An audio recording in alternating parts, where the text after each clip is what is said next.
Hello and welcome to the Nexus Podcast. Today we are going to talk about a topic that may be very controversial for some. It is the art of manliness. Our guest is Mr. Raymond Mutura. He has very many titles and has done a lot in life. He is currently the director of the Center for Research and Organizations, Work and Family at Strathmore Business School. He is also the president for the Program for Family Development in Kenya. And he is a national consultant and expert for the United Nations Department of Economic and Social Affairs, and many other titles which we won't get into now. So Raymond, we are glad to have you here with us on the Nexus. Thank you, Jota. Now, about the art of manliness, there's a book by that same title, written by a certain gentleman called Brett McKay. And this is the opening line of the book. It says, "While it's definitely more than just monster trucks, grilling, and six-packs, true manliness is hard to define. The words macho and manly are not synonymous." So Raymond, what is manliness? Okay, of course, it's taken many years of reflection about this topic for me and for many of us. Yes. To be able to, first of all, recognize that there is a need to revisit this topic. Mm-hmm. But briefly, I think I would define it with my own words as having I in charge of my life, I determining the decision, I determining how to engage, especially with the other gender, the female gender, within the confines of, respecting my dignity and the dignity of the other gender. I will look at it that way. Yeah. And they normally say men are very visual, and then because of being visual, many things affect us. Yeah. Yes. So it's somebody who has taken charge, has refused to almost listen to his innate nature, and has decided to go a bit higher than what people say. Men are visual, therefore they are influenced by the visual. So that's how I would define it. I know we can go into all manner of direction, but I think the key here is that I am a master of myself, and that I therefore determine the choices and the decision within the confinement of respecting others people's dignity. Okay. It's interesting what you say about men being visual, because at least from my understanding, the visual is usually in the here and now. It's very immediate. And unless you have a keen imagination, it's difficult to turn that image into a moment of reflection, much less than listening. Audio seems to lend itself better to reflection, a process of reflection. And it's interesting that you mentioned part of manliness being precisely going beyond just the visual, the here and now, the being driven by instinct, and rather being in control of that. And so could you just develop that a bit more in terms of having control of your life? Do you feel that maybe nowadays manliness has been associated more with being a force of nature, uncontrollable, something that just allows itself to go in whatever direction so long as it has enough power to drive it there? Yeah, I think if you look, if you can take just an example, just looking at the general advertisement world or the general entertainment world, yes, you find that what is being advocated is precisely to take advantage of this that we are calling innate or instinct. Okay. Yeah. And you could say that the general environment seems to be almost reducing, a real man into precisely the instinct. So that if I'm putting an ad about selling a house, you will find that they will put some, lady there. Yeah? And if they are even they want to provoke it more, they make it a bit too explicit. Yeah. So you try to ask yourself, what's the connection between the house and this, or what's the connection between I don't know which is I can't think of any other at the moment, but you find that there's a lot of that. Just looking at just general advertisement. Yes. It's like, if we can talk to these men this way, most likely they will buy this product or this service. Okay. Mm-hmm. Yeah. So just as an example, yeah. Yes, yeah. So, and I think one of the things you brought up, which is interesting, is to say that when you look at audio, it gives way to a lot of reflection. Mm-hmm. So, one of the things that we need to do, especially now trying to bring out the man in people, mm-hmm. is to precisely help them to already have a very well self-reflected logic in their mind. Yeah. So that you're not, just pushed to this instinct. You need to have already thought through a lot of many ideas. And unfortunately, for some reason, either through our cultural gaps or educational gaps, for some reason, these ideas are not being instilled in young people to focus more on the concepts of self-mastery as opposed to concepts that are, around our, you could say instinct, as you have put it. I don't know that I answer what you asked. Yes, you have. Yes, you have. And just as a sort of segue to that, there's this book by Jordan Peterson called 12 Rules for Life. And the subtitle is An Antidote for Chaos. In his book, it's clearly not directed to men, but from the sales and even just the following on social media, a lot more men have taken up that book as a sort of manifesto to reclaim what manliness is. And when you read the book, you find a lot of it is precisely what the subtitle says, Antidote to Chaos, that is taking back charge of your life, self-mastery, really. Yeah. Well, a similar book by Leonard Sachs. I really loved his ideas. He has a book called Boys Adrift, and the subheading of the book is 5 factors driving the growing epidemic of unmotivated boys and underachieving young men. Wow. And the 5 of, and you see, he goes into precisely some of these ideas. Okay, video games, the teaching method. Okay, he has developed a few ideas that, for some reason, out of the environment or out of the way we are schooling the boys, we are losing something, and because of that, then there is a growing epidemic of unmotivated boys and underachieving young men. It's like we have been reduced to what you started with, just operate on an instinct level. And even when you really look at that direction, it's we were animals operate on instinct, but it is intelligent instinct, if you want to put it that way, because it seems to have some logic and some reason. Yeah, there's a finality to what they do. It's not just random. Yeah, ours is going even below the animal instinct. And I think that's why I think it is now a moment to go back and say, look, I think we are beyond that. We are beyond instinct. We cannot be reduced to just instinct that is even below an animal level. We are much more than that. Yeah, I agree fully. Now, you've talked about boys and young men underachieving. And so I'd like to ask whether the opposite to overachieve would be considered precisely as male chauvinism, especially when you compare it with some of the traditional male characteristics of competitiveness and things like that.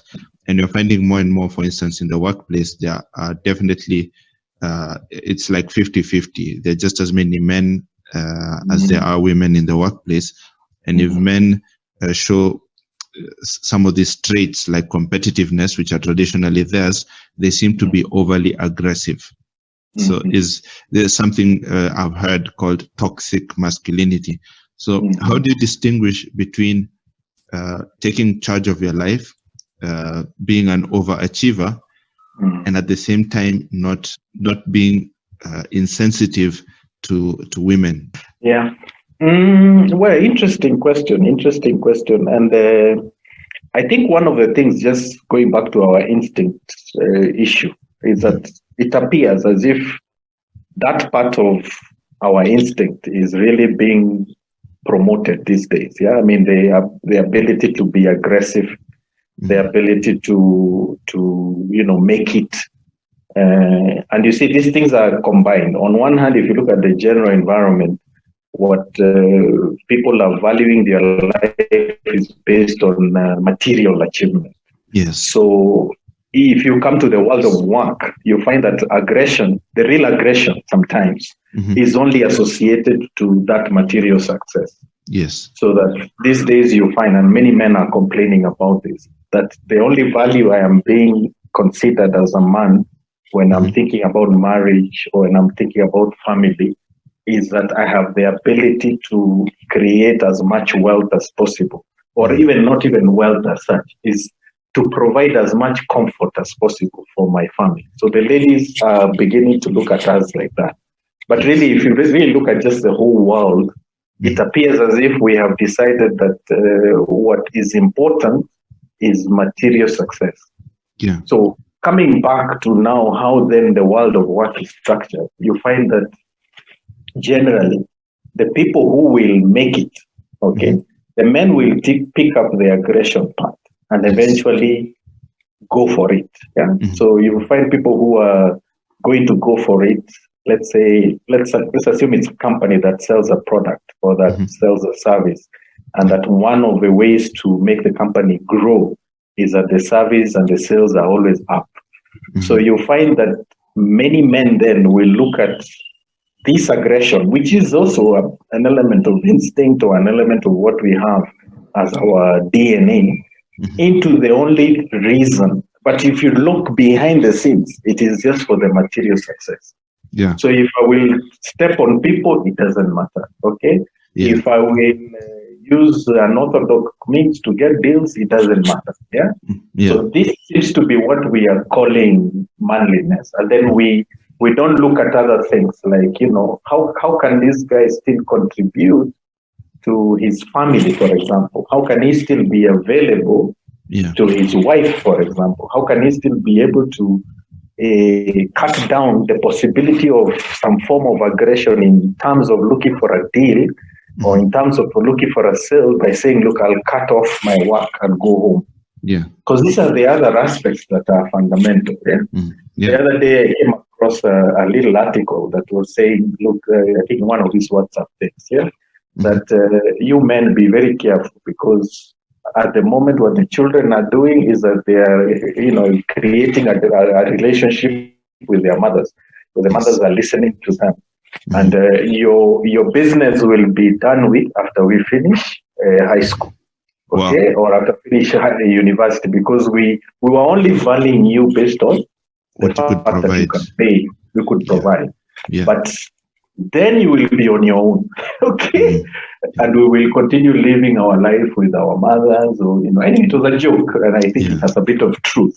Yes, it does. This is the thing. I mean, how can we just say that our entire manliness is dependent on just the possibility of provision from one perspective? I mean, from the perspective of, if I have to get deals, if I have to get opportunities, this is the only way I'm valued, okay? And then on the other hand, from, you could say, a social perspective, I'm only valued, or people want to make me to value the world based on the other things that it can give me, okay? Yeah. So the other things that can give me from an instinct point of view, what we started with, visual things. Yes. So I eventually make the rest of the world, get me visualizing these things, okay, that, by instinct I'm attracted, and then come back and tell me, therefore, if you want to get them, be aggressive so that you can have a lot of money. Yeah. Okay. You get it? Yeah, I get it. Now, I'm going to ask you a sort of personal question, and feel free to refuse to answer. But you have daughters, don't you? Yes, I do. I have 2 daughters. You have 2 daughters. So, what kind of man would you want for them? We've always joked about this with them. I think just even if I foresee the next 5 or 6 years, okay. Yes. The person I would really love to see them associated with, even just in the initial days of finding out a person that can date or whatever, is a man who would be ready to come home. Okay, because if he's ready to come home and to meet you, to meet me, and say, look, by the way, we are just friends, etc., etc. Because behind that little action, is respect. Wow. Yes, is respect. Because if he doesn't do that and he wants to hide out there and then that means he has other agendas. Okay. Yeah. So the thing I look forward to is to be told, by the way, I met this guy, the other day, and in a week's time, you see the guy, coming and saying, look, I was just, giving a push to your daughter here. We are from class in university, and yeah. Because behind that action is the respect he has for this girl. If he doesn't, then of course, then it means he has other things. He has another agenda, and we know that many times you will find that many of our young men today may have other agendas when they are thinking about relationships. Maybe many times it's not because of the fault of their own. Maybe these kind of ideas have not been highlighted to them, have not been explained to them, that your worth is much more than just a few things here that are, base instinct. Yeah. Okay. And now you also have you have a son or several? I have 2 sons. You have 2 sons. Okay. So now for those 2 sons, what kind of men would you like them to be? Now, relationships aside, what kind of men would you envision them becoming in the future, and saying that, this is a man? What kind of qualities would you envision in them? Okay. The first quality is actually just around hard work, but hard work in the sense that I can start doing small things at home, and then I can try to combine different things. Okay, I can combine when I'm in university. I can try to work on my university degree. I try to look for a little job that can occupy me and keep me busy. I can volunteer on this, on that, to have somebody who, is always thinking about, different projects, actually. Yeah. If you were to put it's just to have a person who has projects in mind, because behind keeping busy means that you can be doing a lot more with yourself, and this idea of eliminating just operating on a base instinct means that if you're occupied, then your mind can be thinking of bigger ideas. I think that's a very important quality, because there is another video I was watching by Jordan Peterson where he's saying that part of the problem with men nowadays is that they are very monolithic. They're very monothematic, and so it's as if they have only one project in life. And if that project should fail, then they feel that they're complete failures. And actually ties in quite well with what you said earlier about the role of the man being only the provider. Such a man is monolithic and monothematic, and as soon as that theme has been exhausted, so has he as a person. So I think it's a very important thing there that you've mentioned, of being men of projects, having projects in mind, apart also from the fact of being able to carry out a project from start to end. Yes, from start to end. And I think one of the areas people learn that concept of start to end, for me it was we have it from mom. Our mom, well, my father died when we were still young, but my mom was very clear that we would engage ourselves with farm work. Yes. And she was very particular around starting and ending. So if it is weeding, I don't know whether you'll be able to picture this, but if it is weeding, I hope some of our listeners will be able to picture it. Yes. So if you're weeding, and okay, we had very interesting principles. One, you woke up early, so 7 you are up. Second, the other is you also slept early. So by 8 you are also asleep because we didn't have TV. Yeah. And then you had work. Farm work was between 8 after breakfast to 12:30 for the one cooking, and to 1 for the rest of the people. Yeah. And then in the afternoon, you have a little freedom. And then now she introduces small jobs, like now, cutting the grass in the compound, cutting that tree, etc.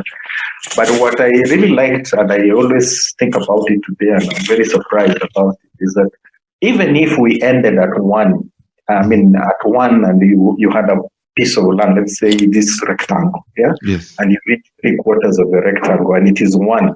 Yes. Even if the rule is that you're supposed to go at 1, at least finish. Yeah? Yeah. At least finish, even if the rule is 1. So if today it will be 1:30, at least we have finished what we were supposed to do. Yeah. Yeah? Another example is when shelling maize. I don't know whether my listeners can be able to understand this again. When shelling maize, we normally would put them in a triangle. I don't know whether people can visualize this. Anyway, you in around November in Eldoret, you come from Eldoret, yeah. you cut the maize and then shell them in different little triangles, yeah, Yes. so that they continue drying. So when you're now shelling the maize, removing the maize from the cob and then putting it away, when you keep attacking the triangle, eventually it goes into small stalks that have been put in that triangle. Yeah. And ultimately, then again, the same principle. Even if you were left with 3 or 4, you still had to finish.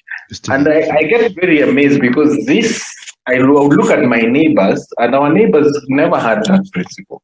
Mm-hmm. So these days, when I look at the culture of work and how we were able to, and I look at especially my brothers and others, yeah. you find that for some reason we have used that principle of starting and finish in the projects that we undertake, and you become very uncomfortable when you have not finished something. Yeah. Anyway, I just as an idea that this idea of start and finish is very important, and it starts in the home, in little things, little ideas, and then pole you develop that in bigger things, in bigger projects. Yeah. So, okay, now, if it is true that there is a sort of crisis of manliness now in today's society, let's say in Nairobi, among young men, what would you attribute that crisis to? That's a very interesting question. The other day I was asking, we have this, what do you call it, these groups that go through the transition of boys to men in class 8. Yes. So we have a group of us, and we have a WhatsApp group, and I was asking this question, what you just asked, yes. to one of the fathers I'm close to. I asked, is there something we've done wrong? Is there something we could have done better? Mm-hmm. And one of the things he mentioned, which I am still thinking about, is that we have to remember that we are not in the same historical period as our children. So yes. You find that when we grew up in the farm, they are growing up in the city. Okay. Yes. And in the city, if you don't come up with very good time management solutions or time management or a good schedule for things that people can do, mm-hmm. you find that you may eventually get into what you are calling monolithic. Yeah, because yes. One of the things people can only do at home today is video games, is to stick on the phone, and all the other things that come out of internet and so on. Mm-hmm. So I think that is one area that even Leonard Sachs talks about. Yeah, mm-hmm. He says the addiction that has come out of video games, the addiction that has come out of technology, I think is making us unmotivated. Yeah. We're just being lulled by something that then doesn't make us use our aggression to go for things, to go for big projects. Yeah. So I think that is one problem among many. Yeah. How do we use time? How do we look for things to do? How do we cultivate, habits, good habits over time, over the years, to be able to be involved with other things? Yeah. So that is one. Of course, the other one is also related to the other side. If you look at the other side, we have a very aggressive, feminine world. Yeah, we have the ladies are very aggressive. Yeah. And if you look at one of their points of aggression is to say, look, if you can go to the office, I can go to the office. Yeah. So this is leaving a gap for both the man of the house and for the possibility of getting a balance of the man, the woman, and the father and the mother in the home, in the life of in the life of a child. Yeah. So that if they are then left to do whatever you have to do with your time, then we're getting a challenge. We're getting a challenge. Yeah. So then ultimately the boys themselves, when they look at the aggression that they see from the women, I think it's doing something. We need to study it, but I think it is doing something to them. Yes. I can't quite put a finger to it, but it's affecting something. It's affecting a certain balance. There's a certain balance being affected. And anyway, I don't know whether I've answered that question as well. Yes, you have quite, or at least you've created some points for reflection, I could say. Just tying it with what you said earlier as men being visual, because many of these new ways of consuming media are obviously through screens, and there's a lot of screen time, and screen time is really passive. It's only rare that you find certain videos that encourage you to take a pen and paper and jot down exactly what the person is saying. Most of the time it's a passive experience, and if boys and young men are spending most of the day doing passive activities, even that's a sort of a contradiction, but if they engage most of the day in passivity, then it's obvious that they're going to be overtaken by everyone else who is more reflexive, who is more auditory and more willing to engage in conversations, and that usually tends to be the domain of women. They're more relational, more conversational, and less tied to the screen, so to speak. Right. So now, another personal question I'd like to ask you is, growing up when you were 21, what qualities did you have then, or were you trying to cultivate then, that you think have been instrumental to you being a good father and a good man today? Well, at 21, thank God, I was already a student in Strathmore College. So a number of things happened. Yeah, I think by then, because I joined Strath immediately after high school, I was 19. Yes, I was 19 because I came in July of 93. So I was 19. So at 21, it was already 2 years. But a number of things, really opened my mind. One was related to the late Father Albert. Father Albert was the chaplain of Strathmore then. Yes. And he was teaching us theology. I think theology, I don't know whether it was theology and philosophy at the same time. I can't remember what was the unit called, but it was one of those common units. Yes. And he began saying some of these things. Yeah. And this is just after I had finished, when I finished Form 4, for some reason, there was a priest who received me in church in the 80s. He named the same name as me, Father Raymond. Yes. For some reason, when we finished Form 4, he preached a series of homilies around the sacrament of penance and around confession. Yeah? Yes. Which moved me quite a bit. And I remember one day going to see him and asking him. I cannot understand what that was. But after doing this for 3 Sundays, I went to see him on the last Sunday and talked to him a bit. Then I'm thrown now 6 months later to Strath, and I had never come across Strathmore, the system of Strathmore. So a few things really jazzed me. Yes. One was just a system of assignments and the system of cuts every week. Because when I was in high school, we didn't have this culture. No one really emphasized it. So we had the mid-exam or end-of-term exams, and that was it. So if you are not keen, then you never prepared very well. So I was very surprised that, whoa, you mean you can actually get prepared and a topic can be broken into small bits over the time. So that was one thing. And another thing was what Father Albert would emphasize on, and then he helped me begin seeing the reason behind some of the things I had observed, because I had observed a lot. We grew up in the farm. Yes. So I used to observe a lot, just animals, just how they behave. And in my mind, I think I kept asking, how come animals, these little ants, have a logic? Okay, this chicken has a logic. So I would go sometimes, we had a little forest, and I would sit, for hours just looking at safari ants, moving from one end to another. Yeah. I'm asking, what are these things doing? Why are they picking this? Why is this a mchele? They had like a little mchele thing they are carrying. Yes. They seem to be communicating when they meet, and so when now I came to Stroud, because you see, many of us did not have, you could say, the other part of the world. We were only put into production. Learn maths, learn English. But now when you come to Stroud and people are telling you, okay, there is logic, there is philosophy, there is knowledge in God, you begin looking for reasons and answers. So that is what happens. And then and sooner or later I met David Odero, who had started True Love Weights movement. Yes.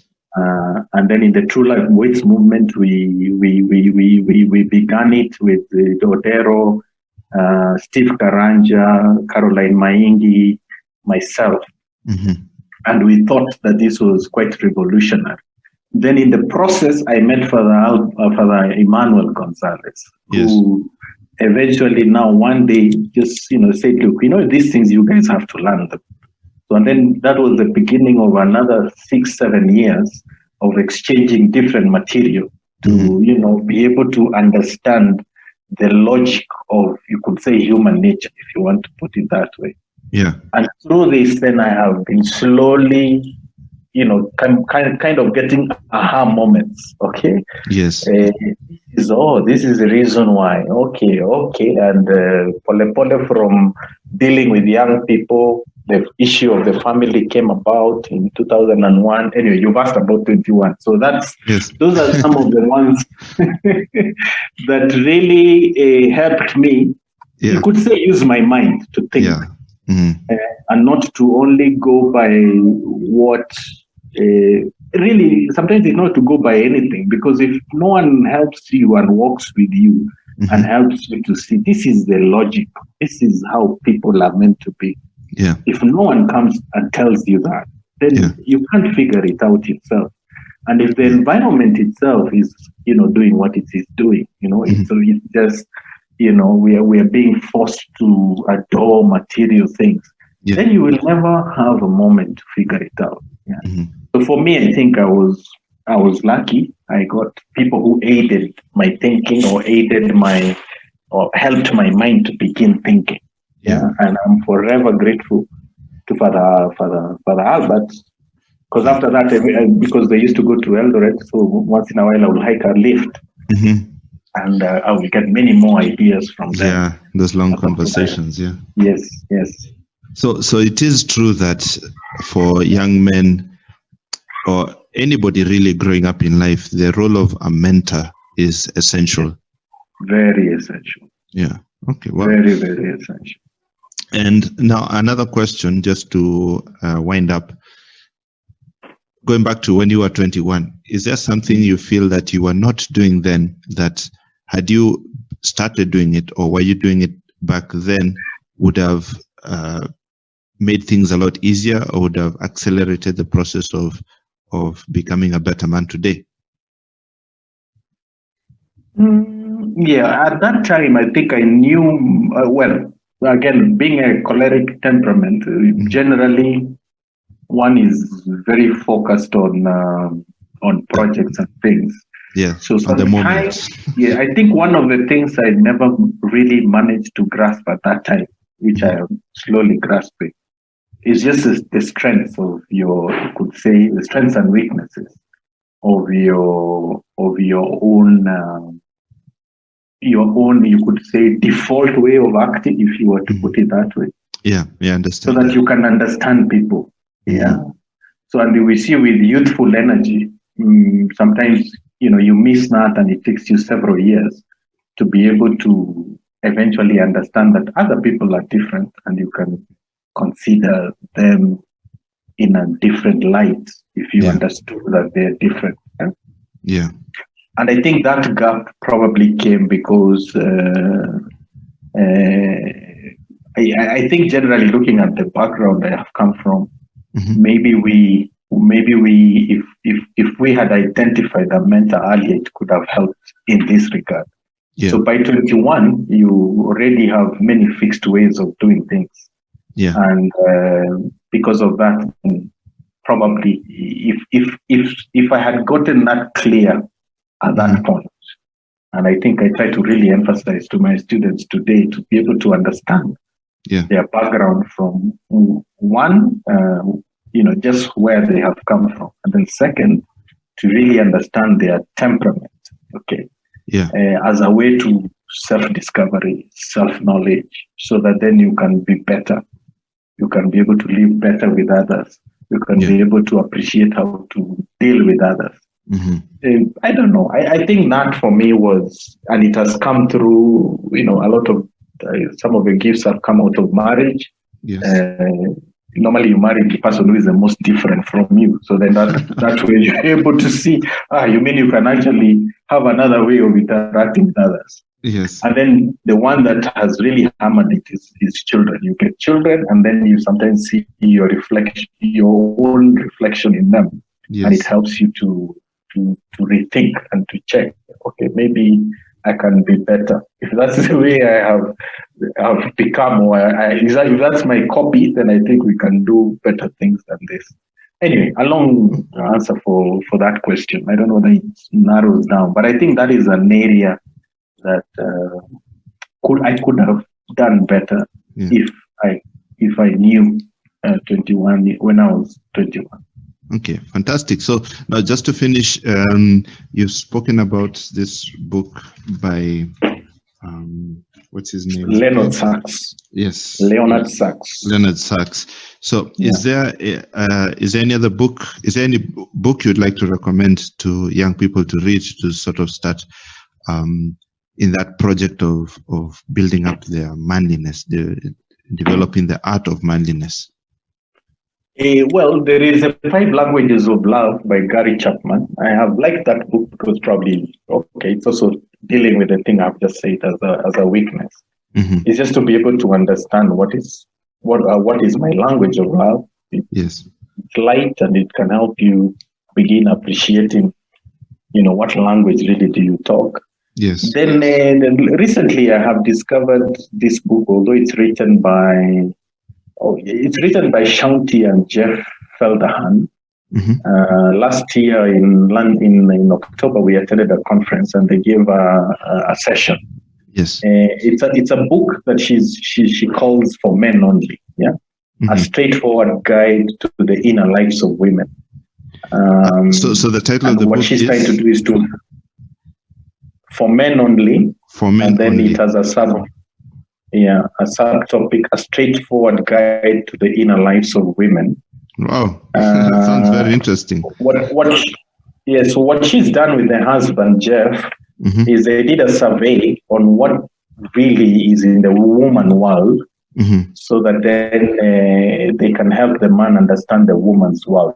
Yeah? Yes. So, and then there are several it has interesting tips of what really you need to do. Some aspects of it, of course, one will understand when they are married. I think a chapter or two, one will understand when they are married. But the other chapters help. They begin helping somebody understand, this thing. Then I think for those who may be aware, there are 2 very other interesting people in our country at the moment. Yeah? Yes. And we work with them with other projects. So there is, of course, Pastor Simon Baby has this project called Man Enough. Mm-hmm. Yes. And I think if anyone can, attend any of those programs, yes, I think he has some ideas that can help people be able to reconstruct themselves, reconstruct their thought process. Yes. And then the other one is also another pastor, but he's also a doctor. He's a veterinary doctor called Stephen Mukolwe. Mm-hmm. He has written a book about raising future parents. Mm-hmm. And the thing is, I like he has many ideas. So maybe from there people can learn a few things. Okay. Then there is a few. If people want, they can look at James Stenson. I think he's written a number of books. I think the Father, the Family Protector. Mm-hmm. People can get ideas around that. Then James Stenson, I think, also has a website. You can follow different things. Yeah. I can't remember what the website is called at this point. Yeah. And then for the Comac, I know has a website, comacpact.or.ke, I think. Yes. He has some articles there you can always get. One of the ones I'm trying to read at the moment is, I think he's calling it Feminism versus Femininity. Yes. And I think one of the things is to be able to understand historically what the hell is going on. Yeah. On this aggression we were talking about that we are seeing. And it's become feminine aggression. Yes. Rather than masculine aggression. Yes. So it may help somebody, understand what's really going on. And then the other articles he has there that one can look at. Okay. Fine. Fantastic. Thanks a lot, Raymond. You've given us some really good insights. And they're really good also because they're sort of intuitive. Sometimes you need to be told the obvious, but the obvious sometimes is not very obvious. And you've given us very good pointers on what society expects of men, also through your own personal experience. Yeah. Right. So thank you once again, and we hope to have you another time, maybe for topics now to do with relationship and marriage, since you are the director of the Program for Family Development, and also you coordinate the Maisha courses, so which are directed towards relationships for young people getting into relationships. If you'd like to find out more about the Nexus and listen or subscribe to more podcasts, visit our website. That's www.mbakathistudycenter.org/Nexus. There you'll find our contacts and other interesting material like articles, book reviews, and projects to which you can contribute. Thanks for listening.